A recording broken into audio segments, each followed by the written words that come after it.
안녕하세요. 세로이입니다. 10월 24일 토요일이고요.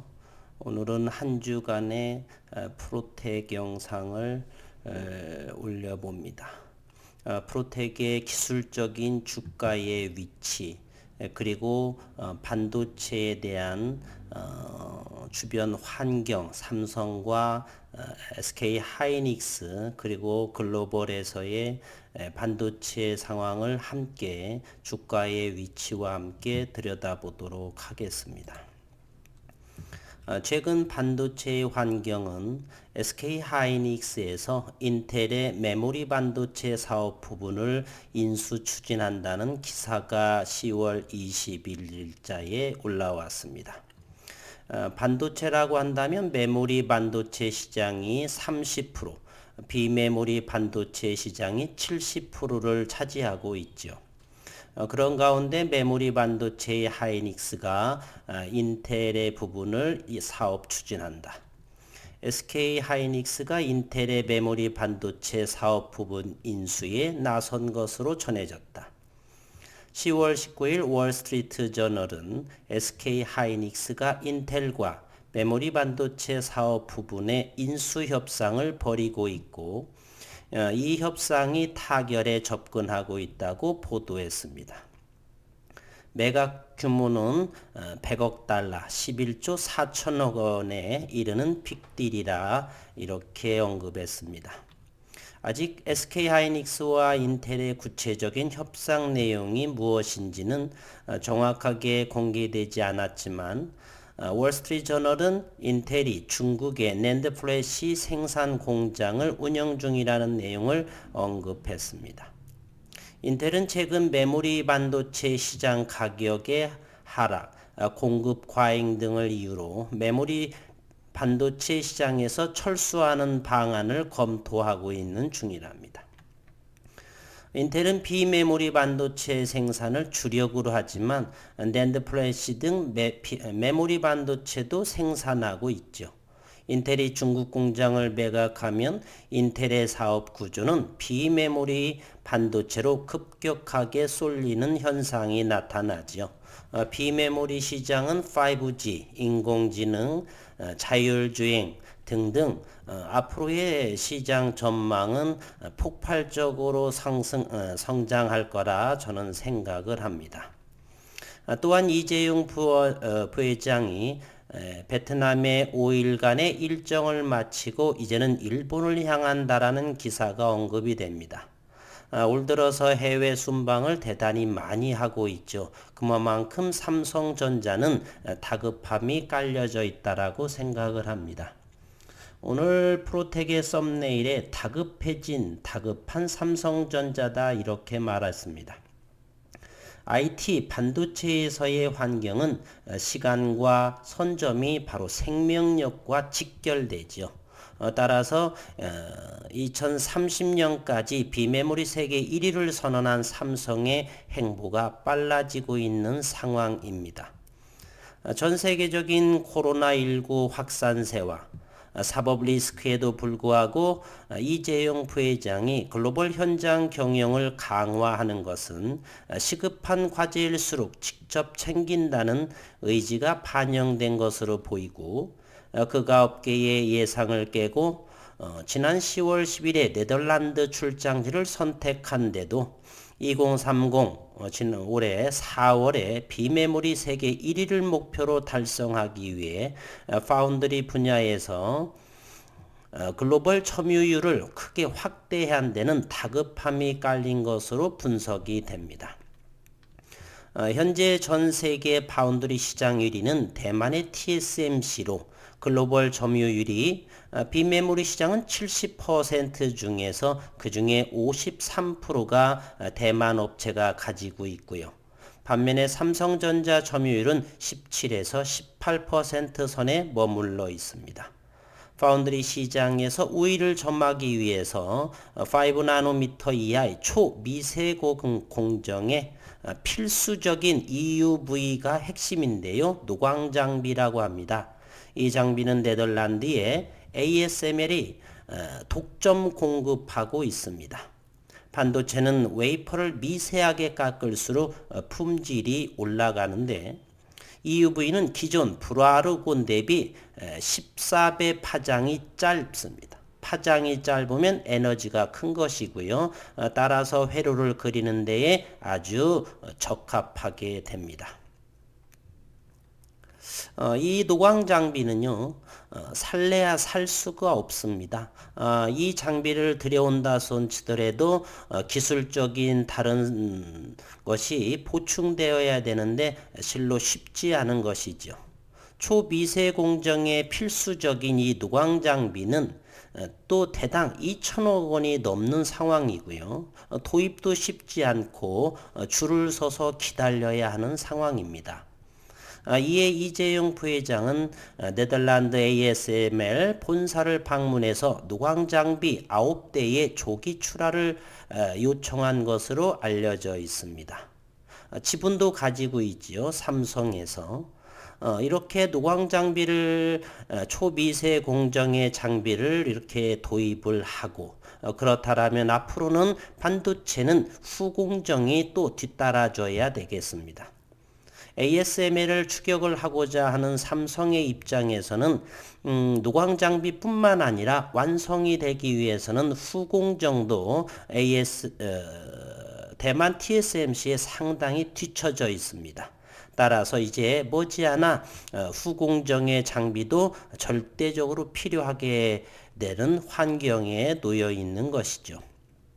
EUV 장비 투입이 늦어질수록 최첨단 고성능 반도체를 공급받으려는 글로벌 고객사의 물량을 TSMC에 뺏길 수 있다는 우려를 잠재우려는 것으로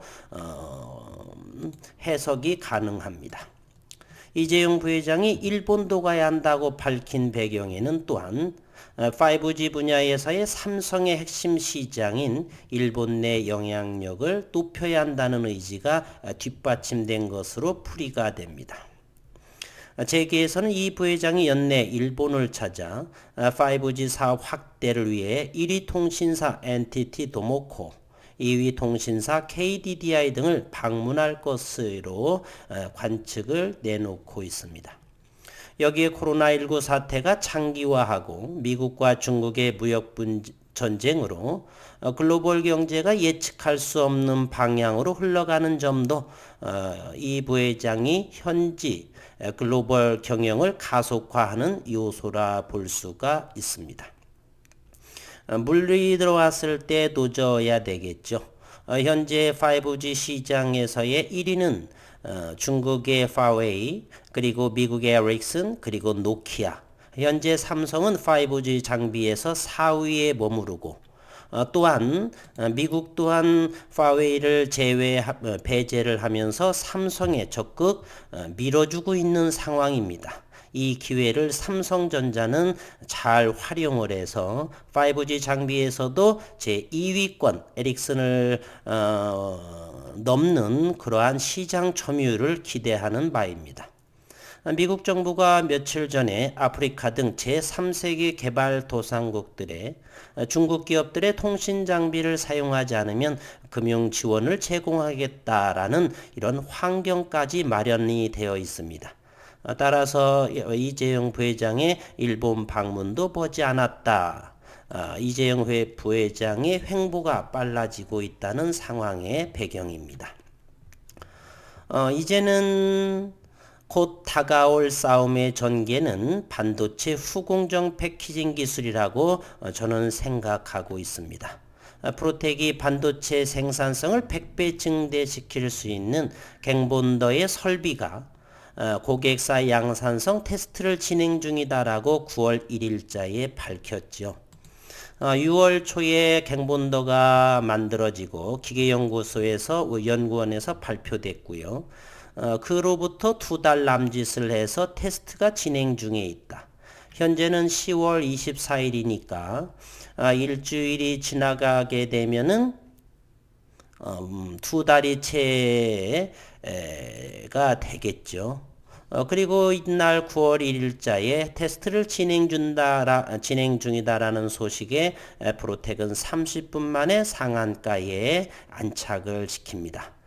보통 테스트를 반도체에서의 테스트를 진행하게 되면 3개월에서 6개월 정도 그 이상도 걸릴 수 있다라고 그래요. 전문가들에 의하면. 3개월 남짓이라고 한다면 미리 저희는 선취매해야 되겠죠. 그리고서 기다리시면 됩니다. 주가가 좀 더 밀리면 밀릴수록 조금씩 담아가도 괜찮다. 실적 부분은 염려하지 않고 저희가 프로텍에 투자하는 것은 현재의 실적이 아니라 미래의 가치를 위해서 투자하고 있는 상황이기 때문입니다. 그런 상황이고 이제 기술적인 부분으로 확인해 보게 되면요. 프로텍의 역대급의 거래량이 지난 6월에 터지게 되죠. 그리고 8월달, 9월달 이때가 상한가에 안착이 됩니다. 그리고서 현재는 27,400원을 형성하고 있는데 보조지표 상으로 모멘텀 지표를 보게 되면 바닥 상태에 위치해 있고요. 거래량은 현저하게 줄은 56,000주 정도의 거래량을 보이고 있습니다. 많은 사람들이 곳간에 채워져 있고 선취매인 상황에 놓여 있다라고 저는 생각을 합니다. 이곳에서 벌써 대략 200% 정도의 상승을 보인 구간이죠. 얼마 지나지 않아서. 그런 상황에 있고요. 34,000원까지 고점을 찍고 지금은 가격 조정을 거치고 있는 상황입니다. 이 녹색의 이 점선이 바로 60일선이라고 하는데 60일선은 3개월의 평균 가격입니다. 이곳에 위치한 상황이고요. 현재의 28,000원, 특히 3만원 아래인 현재는 28,000원대죠. 상당히 가격에 메리트가 있는 가격이다. 주가의 미래 가치를 보고 선취매해도 충분한 가격대다라고 말씀드릴 수 있겠습니다. 기술적인 부분은 그렇고요. 수급 상황도 보게 되면 최근에 신용시장이 많이 상승한 모습을 보이고 있습니다. 미래 가치를 위해서 빚투자로 해서 보유하고 있는 상황이죠. 많이 밀릴 것 같지 않으니까 담보 상황은 염려하지 않는 그러한 의미로 해석이 됩니다. 신용시장을 보게 되면 지난 6월 달만 보더라도 죄송합니다.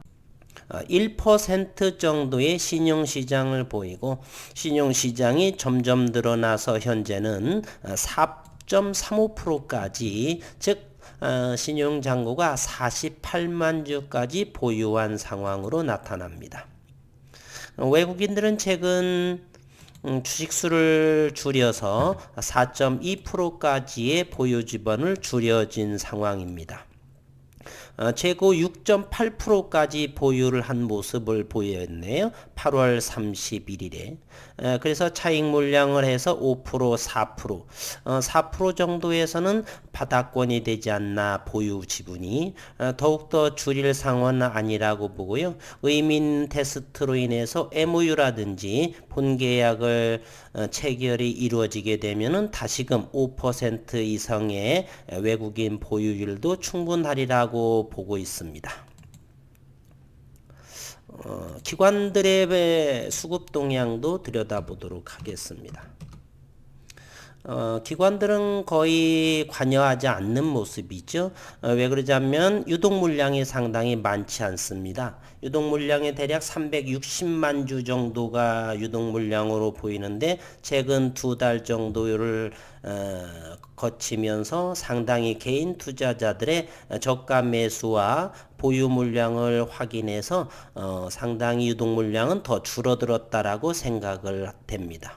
외국인은 크게 기관 투자의 물량은 고려하지 않아도 되고요. 외국인도 6%의 보유 지분에서 현재 4.8% 정도라고 그랬죠. 많이 줄어든 상황이어서 기관과 외국인의 수급의 영향은 크게 영향을 미치지 못할 것이다. 다만 개인들의 고점 매수자의 일부 투매라든지 이런 상황에만 고려할 상황이다. 현재의 거래량은 6만 주보다 안 된 5만 6천 주 거래량 바닥권에 진입한 상황이다. 이렇게 기술적으로 볼 수가 있습니다. 이와 같이 보게 되면 이것을 좀 더 일봉에서 확인해 볼게요. 다시금 10년 정도를 주가를 한번 보도록 하겠습니다. 프로텍에 보시게 되면 이와 같이 역대급의 거래량이 폭발하지요. 이와 같은 거래량이 폭발하는 데에는 테마주 이런 것을 하게 되면 시간이 흘러가면서 주가의 제자리 즉 11,000원대 정도로 회귀하는 모습을 보이죠. 그러나 이곳에서는 반도체 후공정의 100배 향상이라고 하는 것에 어마어마한 내용이 포함되어 있기에 이와 같은 큰 역대급의 거래량이 나온 이유로는 잠시 주가 조정이 있고 다시금 300%, 500%그 이상의 주가 상승이 반드시 나오리라고 봅니다. 분봉의 모습으로서 자세히 한번 들여다보도록 하겠습니다. 분봉 기술적으로 보게 되면은요, 지난 6월부터만 확인해 보면 되겠죠. 여기에서 확인을 한번 해 보겠습니다. 여기에서 이 투상이 이렇게 25,000원대까지 급성장을 하겠죠. 그리고 가격 조정 2만원대 지키면서 툭툭 거래량이 동반, 거래량 동반하고 거래량 동반해서 이와 같은 주가의 상승, 상승하게 되면 물량이 없는 거로 1시간 내에 바로 상한가로 마무리됩니다. 현재는 이곳 27,000원 정도에서 바닥권을 형성하고 있다는 것을 아실 수가 있습니다. 그 밑에 떨어지게 되면은 저 같은 경우는 주섬주섬 다시 고간에 채워지는 상황이고요. 이곳 32,500원의 고점을 형성했네요. 이곳을 의미 있게 돌파하게 되면 신고가로 향하게 되겠죠. 그 다음에는 32,500원을 하게 되면은 4만원대로 주가는 지속 우상향 되지 않나 이렇게 생각을 합니다. 추세선도 한번 그어 볼까요? 이와 같은 곳에서 시작을 했고요. 저점만 이렇게 한번 이어보도록 하겠습니다. 이와 같은 그렇다면 이와 같은 것을 그어 볼 수가 있죠. 상승의 각도는 대략 40도 정도의 상승을 보이고 있네요. 주봉과 월봉도 한번 들여다보도록 하겠습니다. 주봉의 모습을 보게 되면요. 이와 같은 모습을 보이고 있죠. 거래량이 대단히 줄어들었다는 모습을 확인할 수 있습니다. 3만원 이하에서는 주봉을 현재는 이와 같은 모습의 가격 기간 조정을 거치고 있죠. 그러나 거래량은 이 3만원 아래에서는 대단히 적다는 것을 아실 수가 있습니다. 월봉도 한번 보도록 하겠습니다. 현재 10월 24일이죠. 그리고 25일, 26일이 장시작이 될 텐데요. 윗꼬리는 있지만 월봉의 거래량이 더욱더 줄어들고 있습니다. 가격은 조정이 됐지만은 매물이 나오지 않고 있습니다. 많은 사람들이 쥐고 있다는 소리입니다. 그리고 여기가 월봉을 보게 되면 27,000원에서는 지속 이렇게 저점을 형성하고 있다는 것도 알 수가 있습니다.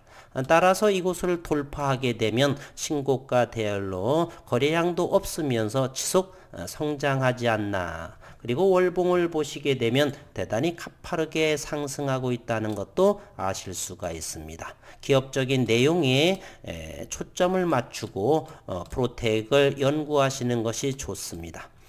프로텍은 보통 과거 이력을 보게 되면 기사나 이러한 언급이 별로 없습니다. 따라서 지난 6월을 보게 되면은 프로텍은 반도체 후공정이기 때문에 삼성전자의 그런 업황, 반도체 후공정 또는 반도체에 대한 업황을 잘 확인을 해야 될 것이라고 보고요. 삼성은 후공정에 있어서 비메모리에서 세계 석권을 하기 위해서는 대만 TSMC를 잡기 위해서는 반드시 이 후공정 100배 향상되는 패키징 기술을 도입을 해야 한다라고 저는 자주 여러 번 언급드리고 있습니다. 이 영상을 시청하시는 분들께서도 이 프로텍에 대한 갱본더 장비에 대해서 좀 더 많은 연구해 보시고, 현재는 특허로 전부 다 기계연구원도 그리고 프로텍트 특허를 출원한 상태고요. 그러한 상황에 놓여 있습니다. 앞으로 언제 움직일지는 모르겠지만 2021년도 초반부터는 반드시 이 장비가 활성화되고 도입되기를 바랄 것입니다. 한 주 수고 많으셨고 주말 저녁 가족과 함께 행복한 시간 나누시기를 바라겠습니다. 수고 많으셨습니다.